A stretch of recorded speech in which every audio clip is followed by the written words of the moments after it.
Hello, Willis College friends. This is the Making an Editable PDF from Word Doc video part 2.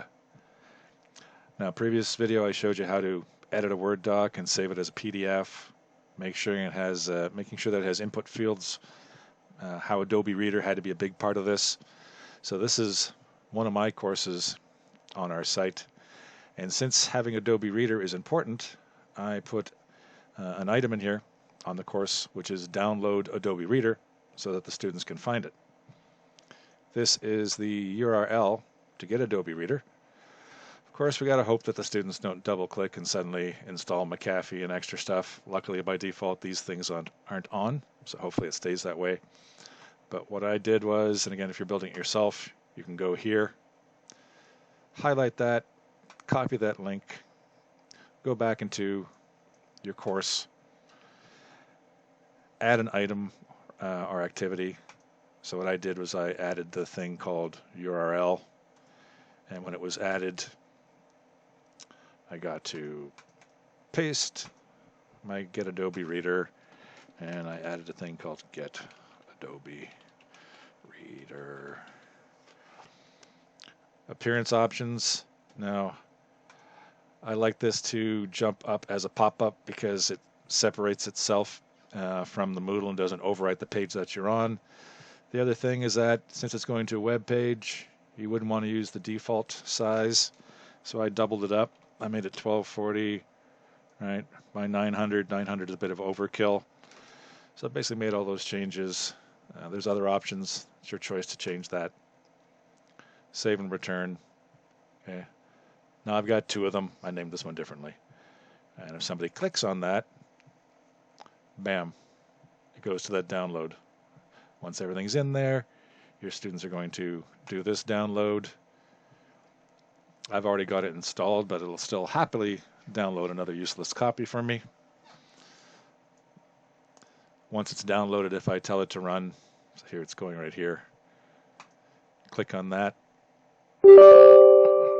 Yes, I want you to install software. And it basically comes up and says, hey, it's already installed. Nothing to do.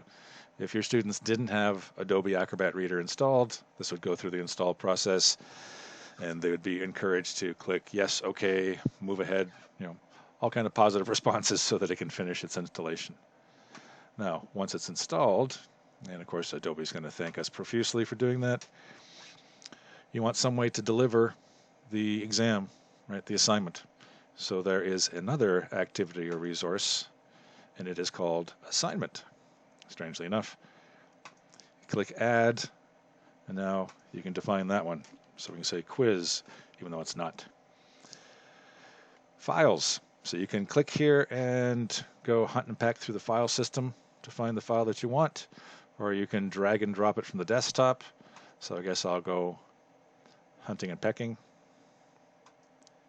You gonna work with me? Or just maybe I'll drag and drop. Downloads, what have we here? Sample quiz retracted. Sounds good. So it's loading it. And here's some of the configuration options you have. So you can set the submission start and the submission due date and a reminder date for a little bleep to you saying, hey, I should go look at that and mark it now. So obviously if you're doing like a final exam, you're probably going to have the submission date and the cutoff date really close. You have options for submission type. So since we are providing them a file for them to download, the type of submission is going to be a file submission. There's other options you can choose here about how big their file can be, etc. Feedback type submission. There's a bunch of things in here that I didn't mess with. Let me check common module settings. No, I did not do that. Okay, and I did a save and return to course. And now we have a quiz thing.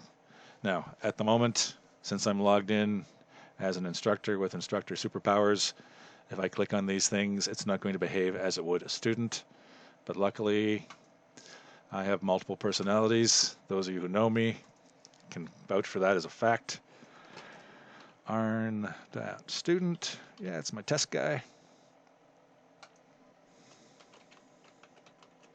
If any of my fellow instructors in our prior want to use this a particular student identity, which is generic, and map it to one of their courses so they can observe to see what the course looks like from a student's perspective, talk to me, and I will show you how to use that person. I guess basically I'll tell you the password, right?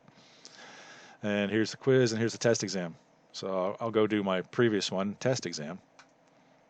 If we click here, there's the file we uploaded. Again, I could have done the second one, but I didn't. Oh, yes, I guess I should do that one because I already played with this and I've submitted. So now it's submitted for grading, so I can't do it a second time. Good job, I made this new one.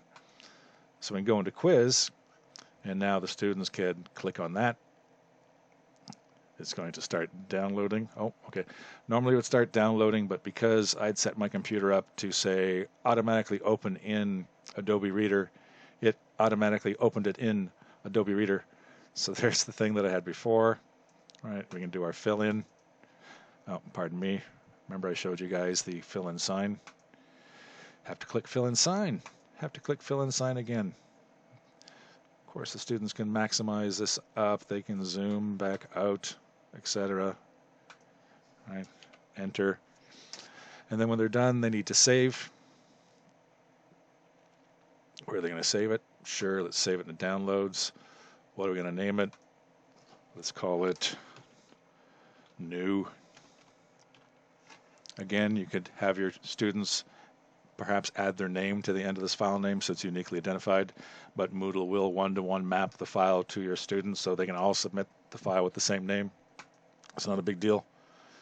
So now it's done. So now the student says, okay, I finished this thing up. I want to now submit my final answer, my completed exam, etc. So now they have to go and find it.